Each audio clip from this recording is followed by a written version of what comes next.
今天我们来聊聊一个让政府头痛不已的难题：为什么台湾的生育率会跌到全球垫底？每年政府都在喊少子化是国安危机，补贴津贴、修法加码、延长育婴假样来，可新生儿人数却照样年年创新低。问题难道只是房价高、物价贵，或者年轻人生不出来吗？还是有个更深层、更残酷的真相，一直被刻意忽视？先看官方怎么说。外媒和政府专家常把责任推给几个因素：高房价、低薪资、长工时，让年轻人觉得养不起小孩，再加上婚育观念改变，晚婚不婚很普遍。BBC 就分析，台湾年轻人生不起，不敢生，导致出生率掉到世界谷底。没错，这些经济压力与观念转变确实存在，但如果问题仅止于此，政府砸下数千亿预算，应该多少有点成效吧？事实是，从2018年起投入的4484亿元少子化对策计划几乎全打了水漂，生育率不升反降，2023年出生数甚至跌破13万，刷新纪录。可以说，各种津贴补助只是头痛医头，压根没碰触问题的核心。那么真正的核心是什么？有一种说法尖锐又刺耳，但或许接近真相。政府专家不敢面对的是台湾女性的条件与付出已经严重失衡。简单讲就是台女的 CP 值已经崩盘。所谓 CP 值指的是成本效益比。当男性普遍认为娶妻生子根本不划算的时候，谁还愿意结婚生娃呢？房价物价只是外在阻力，更深层的原因在于整个两性关系的市场行情出了问题。这是婚姻这门买卖，如今对台湾男人来说实在太亏本了。这么说或许很残忍，但让我们细细剖析台湾社会的变迁，就会发现婚姻的吸引力是如何一点一滴流失的。70年前，台湾还是另一番光景。50年代，每位妇女平均生育将近7个孩子，当时家家户户孩子成群，一年全台出生30-40万婴儿不在话下。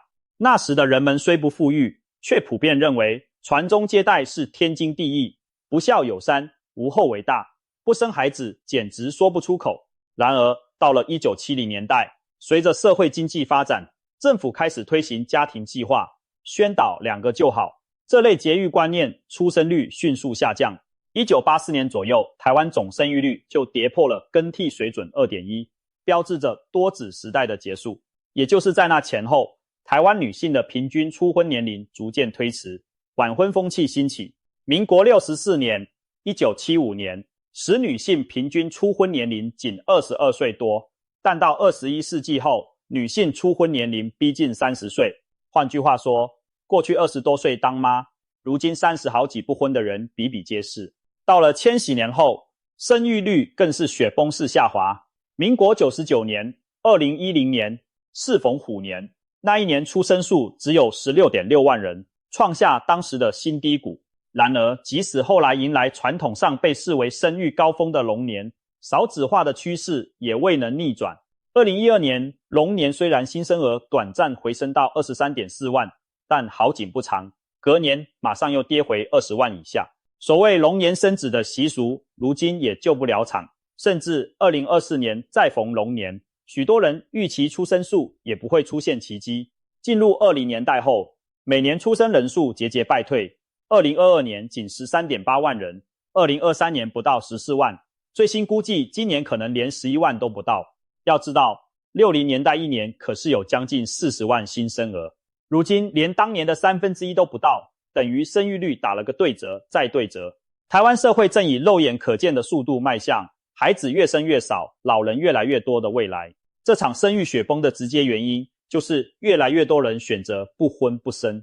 台湾与其他东亚国家有个显著特征，小孩几乎都诞生在婚姻关系中，也就是说，不结婚通常就不生小孩，非婚生子女仅占2到 4%。 因此婚姻率的下降几乎注定会带来出生数的大跌。而恰恰近20年来，台湾的结婚率一路下滑。根据内政部统计，民国108年台湾结婚对数约 13.3 万对，之后连续2年下跌，民国110年只剩 11.4 万对，是历年新低。2022年略微回升到 12.2 万对，但2023年仍徘徊在低档。更惊人的是，年轻世代的未婚比例，2020年适婚族25到44岁的未婚率高达 43.2%， 几乎每2个适婚年龄成年人就有1个是单身，其中又以女性不婚情况更明显。卫福部最新的调查显示，没有配偶的女性当中，将近70%表示完全没有结婚意愿。具体数据是，只有约 32.4% 的未婚女性愿意结婚，余下 67.6% 一点都不想结婚。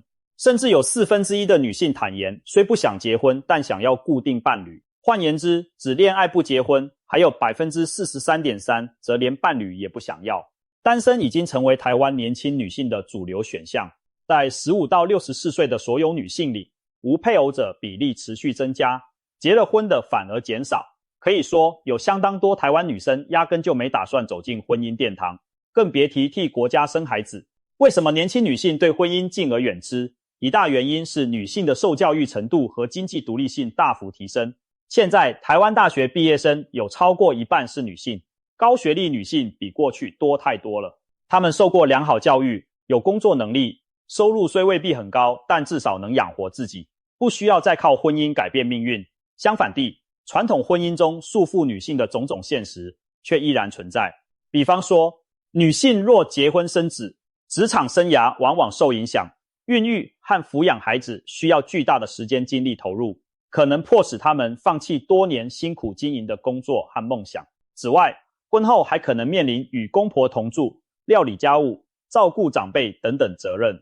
现代女性对这些传统赋予妻子的角色普遍感到抗拒。过去讲求相夫教子、3从4德，如今年轻女生才不想当家庭主妇，她们更向往的是经济自由、生活自由，自己的生活自己过，比被婚姻家庭束缚要好得多。这几乎成了一种主流心声。台湾这一代年轻人是在去责任化的教育环境中长大的，很多人的父母舍不得孩子吃苦，倾向帮子女包办许多生活难题，以至于35岁以下的世代习惯了依赖家庭资源，对于踏入婚姻后那种长期照顾责任感到畏缩不前。简单说，他们从小被保护得很好，长大后反而不敢承担照顾另一半、养育孩子的重担。与其怪罪年轻世代自私，不如说整个成长环境让他们把自己过得开心自在视为首要目标。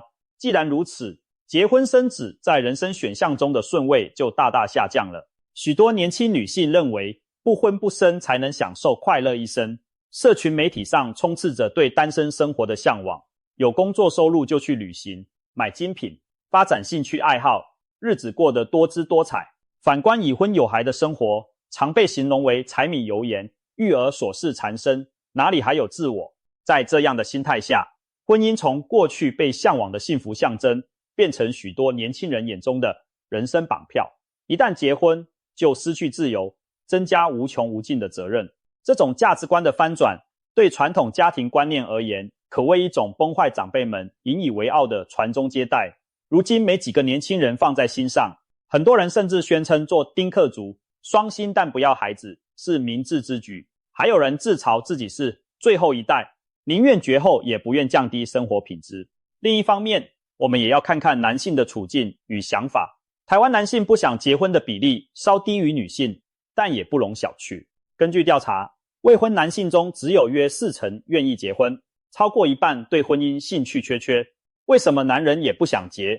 经济压力绝对是因素之一。传统上，社会期待男人要有养家的本事，可如今台湾年轻男性多数薪水普通，房价又高不可攀，要存钱买房谈何容易？如果结婚对方又怀孕几年不能工作，那单靠男方薪水真的很吃力。许多男人打的如意算盘是干脆不婚，把赚的钱投资自己，过得轻松自在。与其养家背房贷，还不如孑然一身没负担。所以经济上的不确定，让部分男性干脆躺平，不去谈婚论嫁。除了钱，还有两性间期待的落差。不少台湾女性，尤其是都会区，希望另一半三高一好，高学历、高收入、高身高，对她要体贴疼爱。简言之，完美老公要赚得多又做得多。但现实中，普通男性很难同时满足这些高标准。相反地，男性对另一半的期待则往往还停留在传统，希望女生能持家、温柔体贴，在家庭上多付出。然而现代女性独立意识强，不愿当传统贤妻良母，双方的理想型几乎南辕北辙，一边嫌另一边不够优秀，另一边嫌这边要求太多，男女间的嫌隙拉大，直接导致大家都懒得将就，情愿单着。值得注意的是，一些男性心中还有对现代女性的不满。网络上常见男性抱怨女权自助餐的现象，这个流行语指的是有些女性一方面享受男女平权带来的好处，比如受教育和工作的平等机会，不用侍奉公婆，不必全包家务，但另一方面，在传统上由男人承担的部分，他们却一点不客气，该拿还是拿。比如希望男方买房，聘金要高，开销男生付，节日礼物一样不能少。通俗的说，就是权利全要，义务免谈。这让不少男性感觉很不公平，彷佛自己被当成提款机兼免费劳工。他们戏称某些台湾女生没有公主的命，却得了公主病，外貌条件和能力平平，却把自己当公主般娇养，处处挑剔另一半。这种情绪在网络论坛上引发许多共鸣。举个夸张但真实的例子，有位台北人夫在结婚1年后上网大吐苦水，后悔娶了台北女生。他列出一串 CP 值超低的缺点，老婆长相也就普通，却要求婚戒一定要宝格丽名牌，求婚仪式要盛大浪漫，订婚聘金开口很贵，婚礼排场不能小，结婚后每年生日还要送香奈儿名牌包起跳。更扯的是，老婆明明不是千金大小姐，却娇贵得很，不下厨，不做家事，不肯跟公婆同住，还嫌丈夫没本事。这位人夫抱怨，不是顶级美女，却有公主病，早知道当初就去娶中南部的女生好了。这篇文章一出，引发网友热烈讨论，有人支持他的说法，感叹现在娶老婆太亏，也有人，特别是被点名的台北女性，反驳真没人逼你娶。但不管站哪一边，这起事件凸显了一个现象，部分台湾男性认为现在女性要的太多，愿意给的太少，导致婚姻对男人来说变成一笔赔本生意。试想，在台湾现今的相亲市场或交友现场，一个普通年轻男性要脱单成家，需要面临什么？假如他月薪4-5万元，没有父母资助，就算省吃俭用很多年也买不起房。但不少女生心里希望有房才有安全感，她或许可以贷款背债买个小公寓，可接下来育儿开支又是一座大山。她也许愿意跟另一半一起努力，但对方可能不乐意，结婚后太辛苦，毕竟很多女孩从小被父母宠爱，没吃过苦，婚后也希望过得轻松。而站在女生的角度，她们也有各自的盘算，如果她本身有工作收入，养活自己没问题，凭什么找个比自己还穷的男人来拖累生活品质？很多高学历女性宁缺毋滥，与其将就一个条件不如意的对象，不如单身过精彩人生。于是我们看到，台湾的适婚男女之间，其实陷入一种谁也不愿妥协的困局。男性嫌结婚回报低，女性嫌结婚对象差，双方都等待理想中的神队友出现才愿意步入婚姻，但理想型可遇不可求，结果大批人干脆不婚。这种两性互不满的僵局，正是少子化的根源所在。政府年年鼓励生育，却忘了问问年轻人为何不想结婚生子。台大社会学系薛成泰教授一语中的政府不断加码生育津贴，但年轻人根本不想结婚，更别说生小孩。台湾人的观念里，有神队友一起养孩子才愿意生，婚姻几乎是生育的前提。所以专家也指出，与其一味发红包补助，不如想办法提升年轻人结婚的意愿。问题是，提升结婚意愿谈何容易？刚刚分析的那些现实矛盾，每一项都不是短期能解的。例如高房价、低薪资，需要经济大环境改善；职场对育儿不友善的问题，需要企业和社福政策的全面调整。再说到男女价值观分歧，更不是钱能解决，这涉及社会文化和性别角色的重塑。东亚社会高度现代化，女性地位提高，但传统父权和家庭主义依然根深蒂固，长辈还是期望媳妇相夫教子，照顾公婆，男人下班还是常常当大爷，少干家务。在这种旧价值没有完全消失，新价值尚未真正建立的过渡期，婚姻对女性确实充满不公平感，女性的抗拒心理可以理解，但男性的挫折感也在累积。最终演变成两性互相指责，女性怪男性不可靠，男性嫌女性不体贴，性别对立渐趋严重，年轻人干脆各过各的。有些趋势耐人寻味，越来越多年轻人选择养宠物而不养孩子。根据统计，台湾登记在册的猫狗数量在2023年达到279万只，首次超过1到14岁孩童的人数，约275万。副总统赖清德也透露，去年底全台猫狗加起来超过340万只，已经多于14岁以下的小孩总数。这意味着台湾正式进入毛小孩比真小孩多的时代，年轻世代宁可当猫奴、狗奴，也不想当爸妈，反映出他们对传统家庭观念的淡漠。有了毛小孩的陪伴，没有子女似乎也没什么遗憾。还有一个趋势是跨国婚姻，早在20年前，部分台湾男性就另辟蹊径，选择娶外籍新娘，尤其在农村或经济条件较差的男性中，这很常见。巅峰时期，每年有上万台湾人与外国人结婚，其中90%都属于台湾男人娶外籍女性。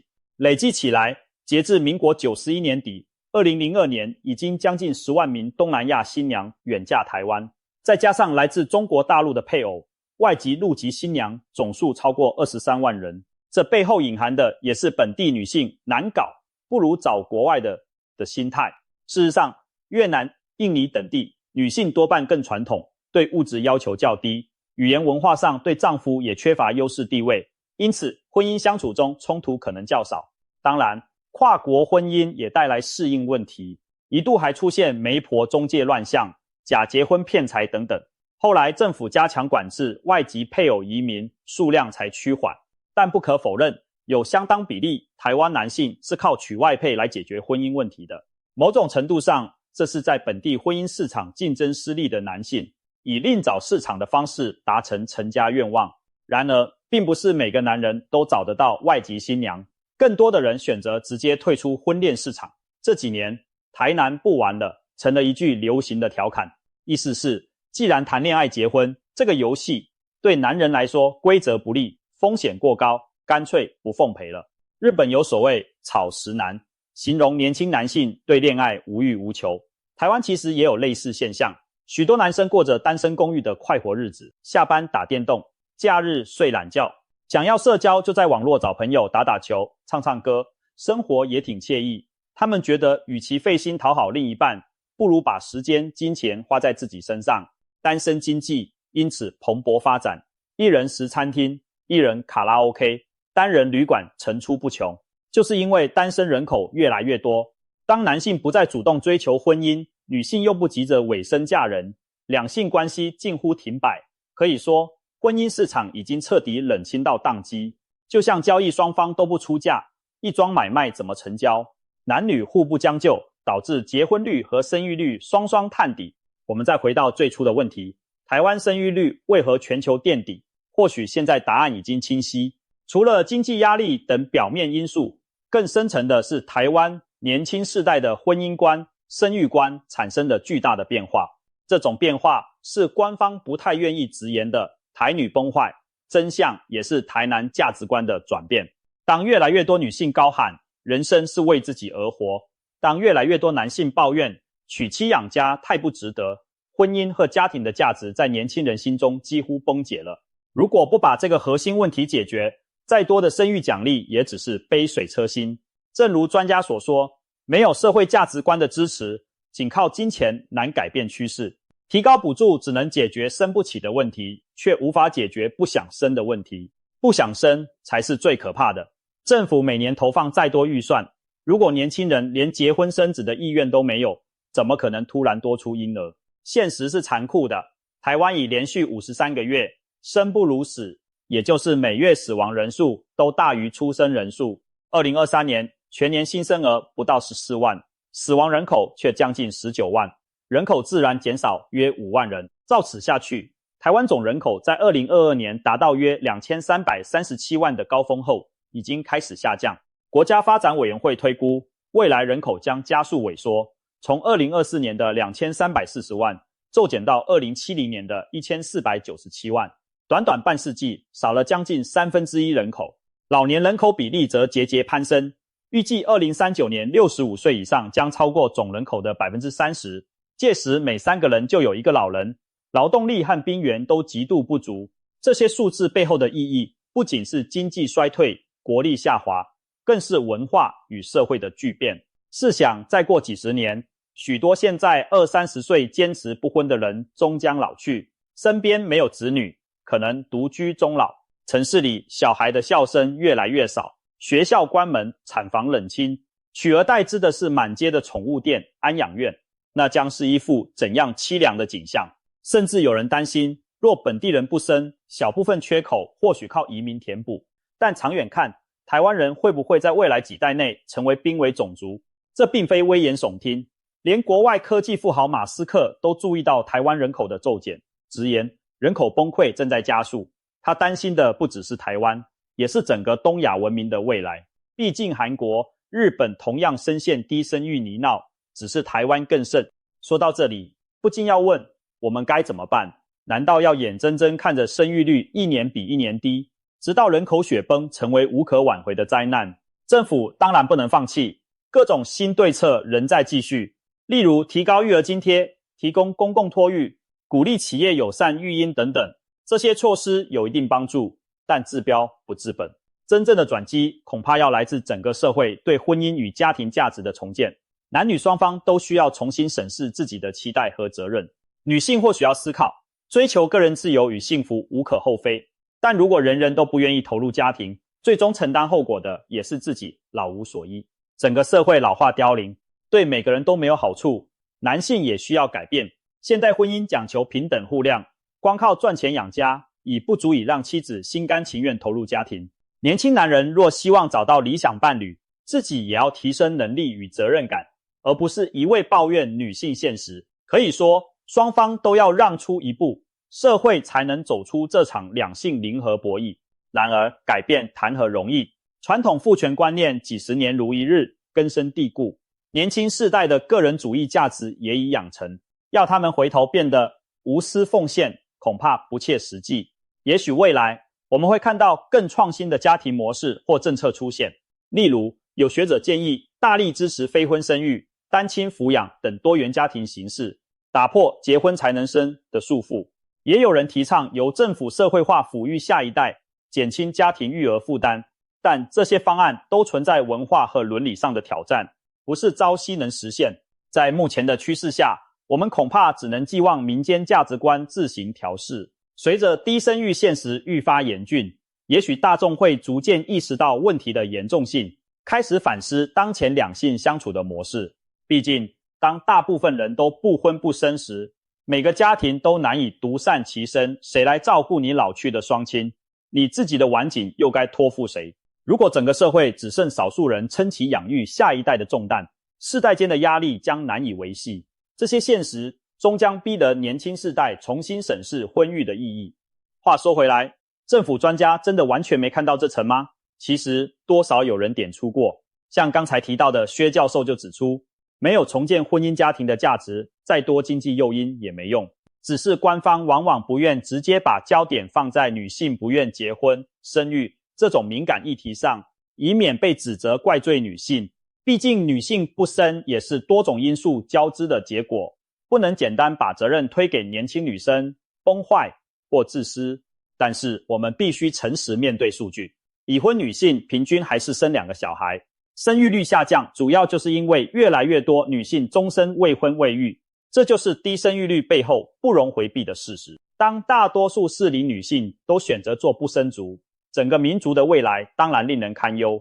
政府不敢明说的台女崩坏事实，其实摆在那里，那就是许多台湾女性已不再把结婚生子视作人生必要，甚至视作沉重负担而避之不及。而这场观念的巨变，正是我们这一代要付出的代价。总而言之，台湾生育率全球垫底，不是一朝一夕之过，也非单一因素所致，而是经济、文化、性别观念多年累积作用的结果。女性受教育增强自主性是一大进步，但随之而来的婚育意愿下降却令国家发展面临新难题。男性逐渐适应平权也是必要过程，但伴随的角色转变阵痛同样影响婚姻稳定。要扭转少子化，势必要从修补两性互信、调和彼此期待开始。同时，社会要为年轻人创造一个愿意生养的友善环境，从职场、居住、教育到养老体系都得配套完善，这将会是漫长而艰巨的改革。在此之前，我们只能寄望些微的转机。